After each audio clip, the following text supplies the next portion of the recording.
Hey, this is Jeff from the Icebox Radio Theater, and we'll get on with the show in just a second. But I wanted to come on first and very briefly let you know about our brand new Patreon page. Now, Patreon is a relatively new crowdfunding source that's designed specifically for podcasters or bloggers or YouTubers, folks who create regular content online. It's a great opportunity for us to learn to budget a little bit more sensibly, shall we say, and it's a great opportunity for you to show a little financial love to all the great content providers that you watch or listen to or read online all the time. To find us, just go to Patreon, that's patreon.com, and search for Radio Icebox. Or even simpler, go to our website, iceboxradio.org, and look for the Patreon link. It's right across the top of the page there in the announcement bar. And now, on with the show. Following audio drama is rated PG for parental guidance.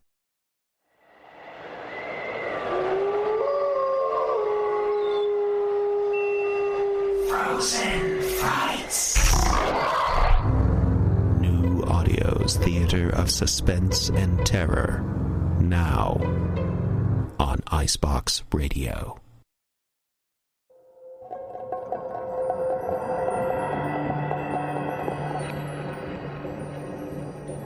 My name is Peter Williams, and I'm sane. I know that I am completely, utterly, totally sane.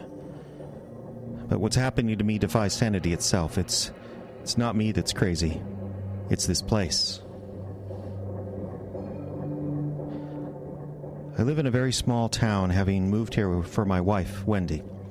She has a severe condition, a stress disorder, they call it.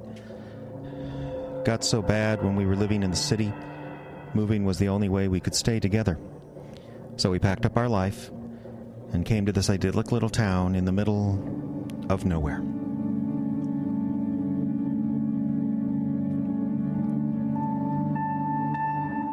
For the first couple of weeks, everything was fine. I think I was enjoying the peace and quiet as much as she was. Then one morning, that hot June morning, here we are.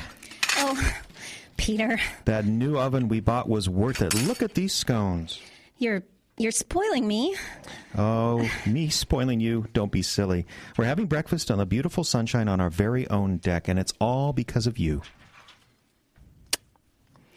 I just wish you wouldn't joke like that. And I wish you'd accept that I really am very grateful.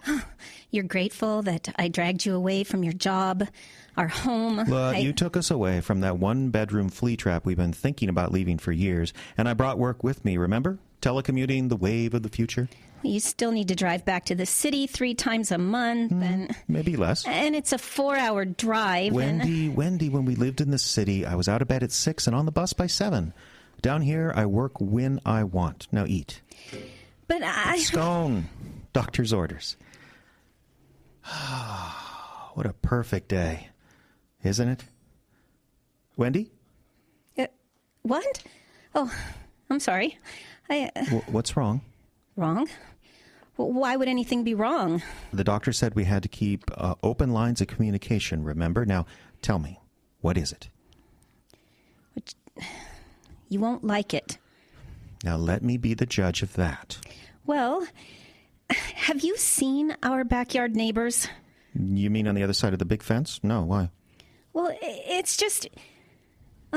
this is silly, but no one ever seems to be over there. So? Well, it's not right. Oh, that's probably Roger. Hang on, I should take this. Is that fence on our property or theirs? It was ours, I think. Hang on a sec. Hello? Yeah, hi, Roger. I'm glad. Such a big fence. No, I don't think so. But you can barely see what's on the other side. I want to see that house. That's fine, dear. Well, what does Pearson say? The house. The estates. Look, I know that, but there isn't much we can do at this point, is there? That's not even our department. That's marketing. Listen, I'm going to come up day after tomorrow. Why don't we just have a chat then? Wendy! Wendy, what happened? I don't know where it came from. What? Look, my leg. My God. It was a cat. hideous cat by the fence. I didn't see it until... We need to get that blood cleaned off Peter, and get something Peter, on it. What? We have to leave. What? Sell the house.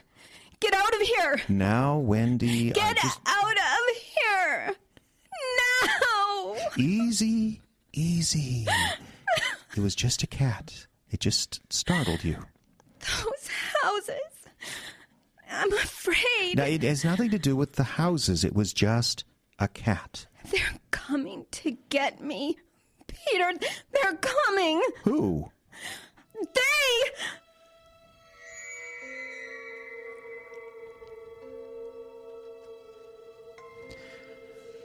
Should have listened. I should have listened to my crazy wife right then and got out. But she had a long-time fear of cats, along with everything else. Maybe I just got to the point where I believe anything except what she told me. Or maybe it was just those houses. They were so bland, so normal. They were big, with no yards. Most of them still smelled of paint. They were so new. Not tract houses exactly, but with a certain sameness about them, a similarity of architecture that appeals to people with more money than imagination. Kind of people you might, invite over for a barbecue, ask to feed the dog when you went away on vacation. Nice, boring, safe people. Safe.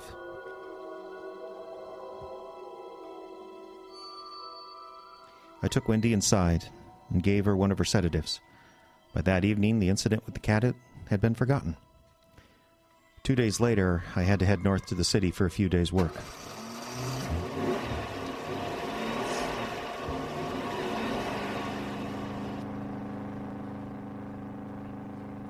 I drove at night to avoid the traffic, and because I like driving then.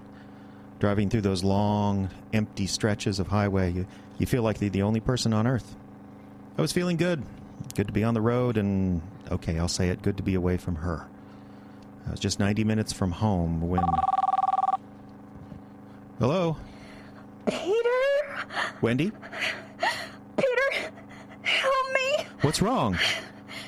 They're coming over the fence. They're coming for me, Peter. Help me.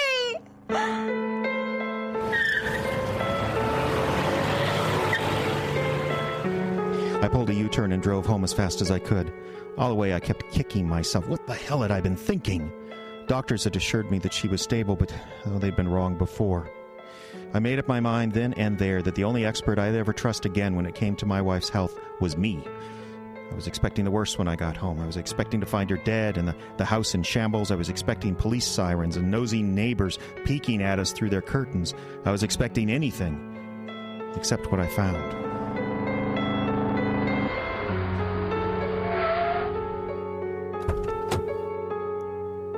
The house was empty and silent. Our little pickup truck, the one Wendy used to drive when she was still able, was missing.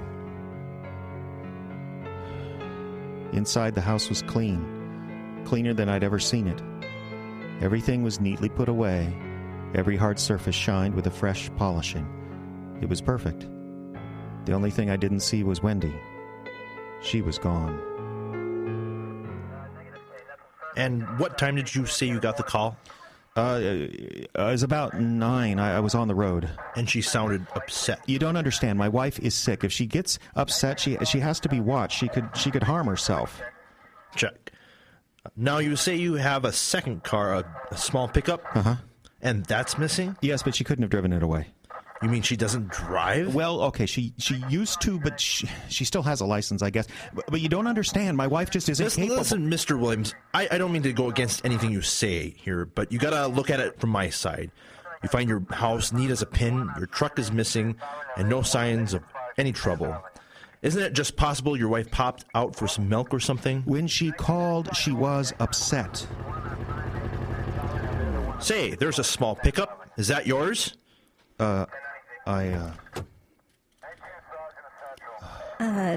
Peter? Wendy? Are you all right? Of course I'm all right. What are you doing home? What do you mean, what am I doing Peter, home? well, why are the police here? Officer, is there anything wrong? No, ma'am. I don't think so. Your husband was concerned about you. Oh, Peter. It's about that phone call, isn't it? Wendy? I just said I missed you. I didn't mean for you to turn around and fly home.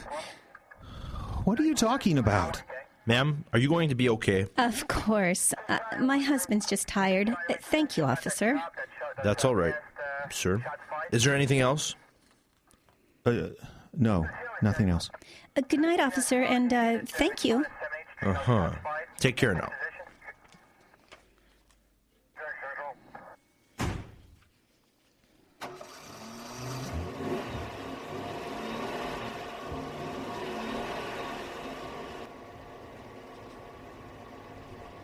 Okay, what happened?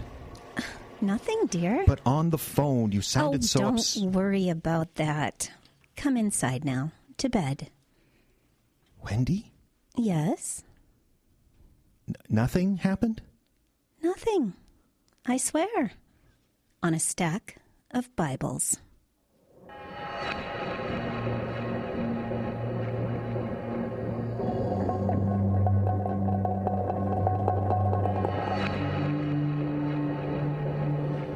I went inside in a kind of trance. Couldn't take my eyes off her. She looked, I don't know, illuminated somehow, as if a light had gone on inside. But it wasn't attractive. The light was showing me things I didn't want to see. The next few days were a tremendous strain. With no jobs to go to, it was just her and I in that house. Day after day, night after night, her watching me. I'd feel a cold tickle on the back of my neck, like the sharp point of an icicle, only to turn and catch a glimpse of her walking away. I couldn't do anything without hearing her nearby, feeling her through the walls. I had to get out of there. There was still work to do at my job in the city, but after my performance on the road that night, our car needed work.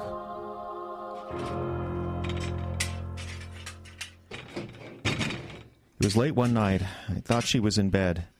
I was working at the garage when I looked up and saw her standing in the doorway, watching. Is everything all right, Peter? I heard the car running. Yeah, I was getting the oil heated up before I drained it. Oh, planning on going somewhere? Oil change is routine. We needed one for weeks. But you are going somewhere. You knew I was going to have to go to town sometimes when we moved here. I know. Are you leaving soon? I don't know. Tomorrow? I don't know. Maybe. No. No? Yes. I guess. What's with all this cross-examination? Oh, damn it! Peter, the oil. I see it. Here, give me those rags. But why? What do you mean, why? There's oil all over the floor. What the hell? The oil, it's just evaporating. Isn't it supposed to do that? Of course it's not supposed to do that. Oh, there must be a hole in the floor or a crack or something. Look at it go. All clean now. Wait a minute. Let me pour some more and see. There, it just disappears.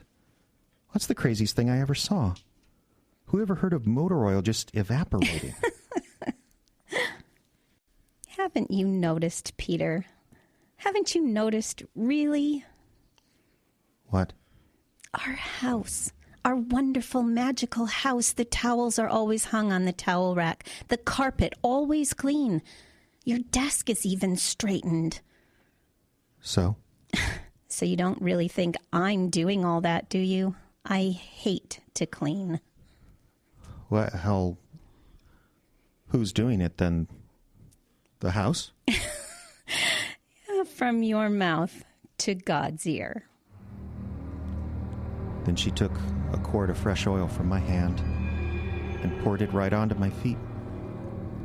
As I watched, it just disappeared, evaporated just like before. I stood there not knowing what to say.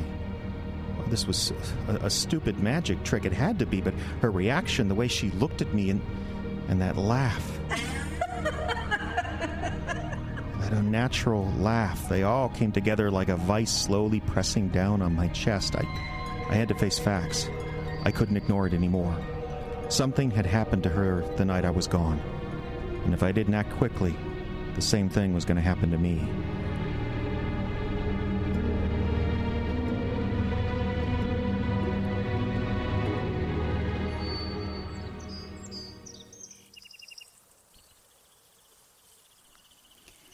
Peter?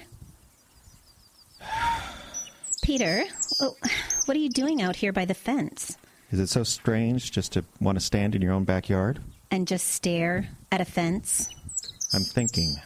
About what? Do you remember that day last month when the cats scratched you here? Yes, of course. You remember what we were talking about right before it happened? We were talking about how frightened I was of the houses next door.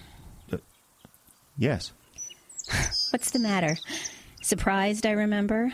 Of course I remember, Peter. I was quite afraid of the estates because no one ever seemed to be around. You told me I was silly. What did you call them? The estates.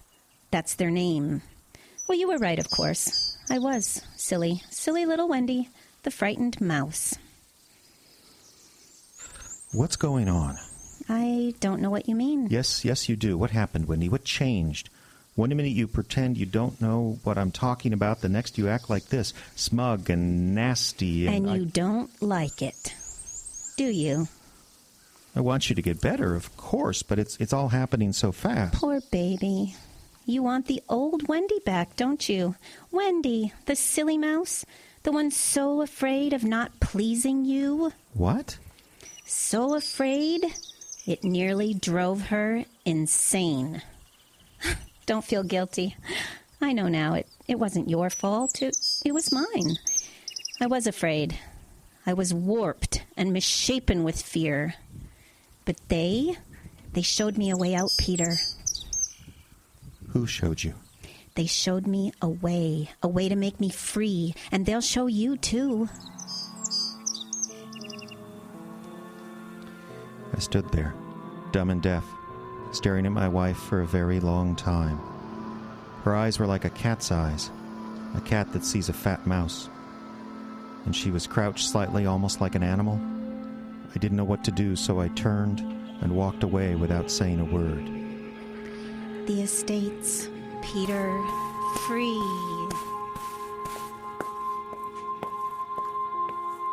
Free. Why did that sound so horrible? I had to get out of there. I had to think. I walked across the patio and through the back door. Then I wandered the house like a sleepwalker, moving in and out of rooms, listening to the mid-afternoon quiet, touching nothing. It was all so clean, store window, unnaturally clean, not like it was lived in at all. Only one room was barely tolerable. I went to my office and logged on to the internet. No email, as if that had been clean too. I opened up a browser and just started clicking on random sites I'd visited before. After a while, I calmed down enough to start thinking again, and I realized I was at city.com, the information site for our old hometown. You could do all kinds of things there, including look up addresses, search public records. I wondered if you couldn't search public records in our little town. Quick look around the web told me you could. I worked hard for 2 straight hours looking up information on what Wendy had called the estates. I checked phone directories, real estate offices. I found nothing. Then I hung up the computer, called the County Hall of Records, got a sympathetic clerk, and received the shock of my life. According to the plot map, the water map, the power grid, according to every map they had, there was no housing development called the estates, and there never had been.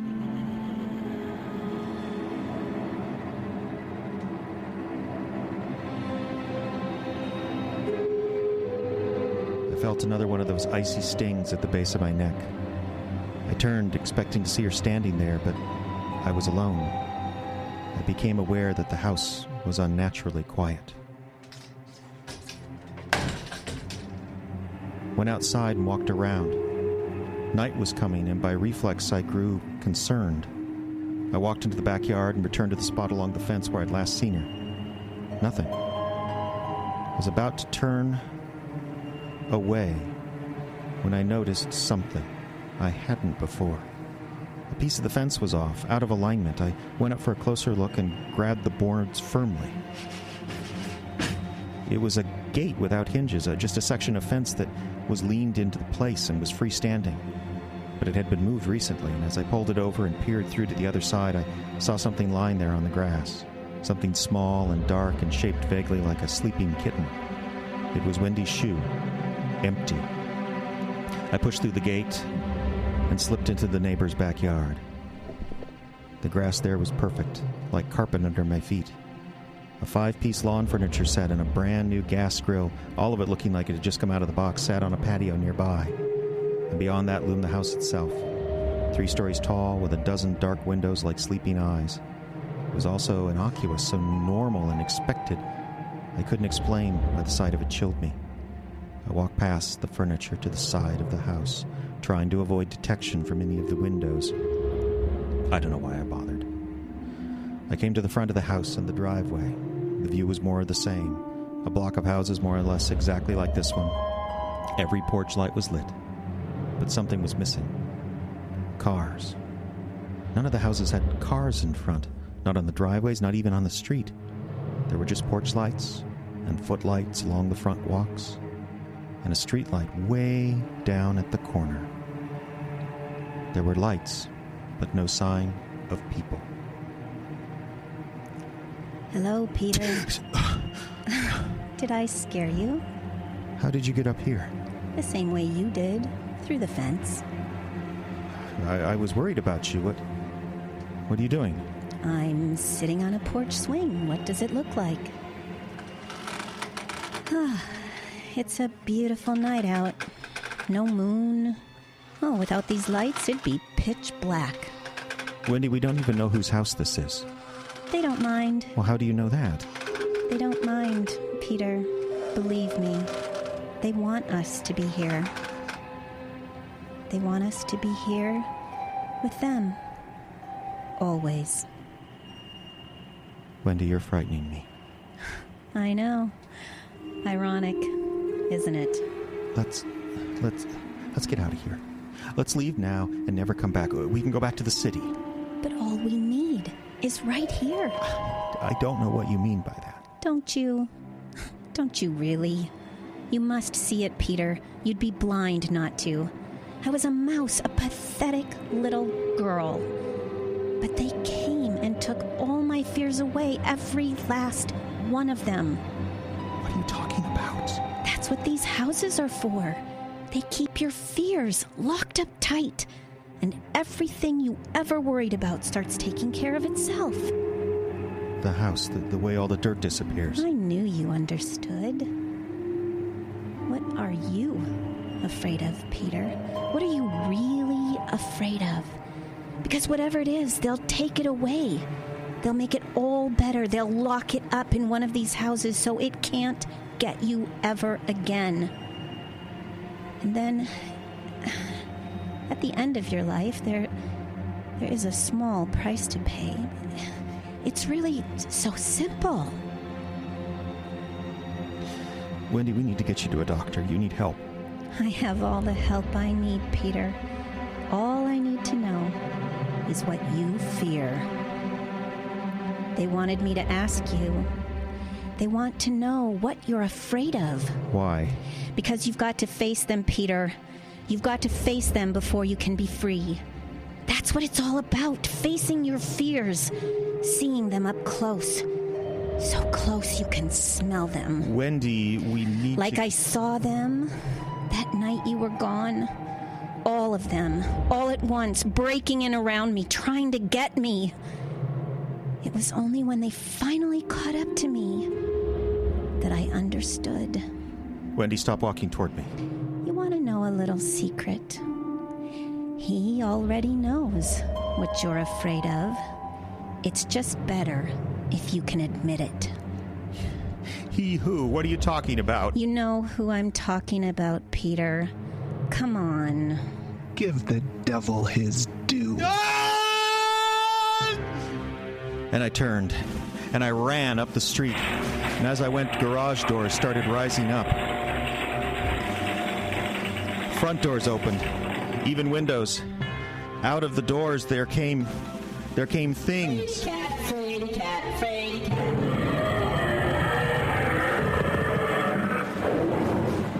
Hey, kid, you bring your dad cigarettes? Hey, kid. Visions. Your fault, Peter. Without you, we would have stayed together. We would have got divorced except for you. You were a rotten kid. people from my past, from my present. Dreams, nightmares, memories, everything I'd ever been afraid of was there. You little pig! I'm telling your mother! I'm telling everyone! It's you, Mr. Williams. Your wife's condition is caused by you. But you already knew that, didn't you? I had to get out of there. I had to get out of there now.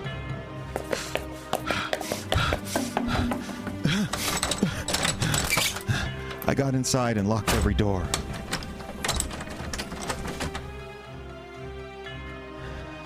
I can hear them now. I can hear them out there, somewhere. I wonder if they'll come for me, if they'll leave the estates and come for me, if they'll come over the fence or around the streets. I wonder if they came after Wendy, or did she go to them? Did she go willingly? Did she have a choice? Do I? Does anyone know if there's a way to keep them out? Do you?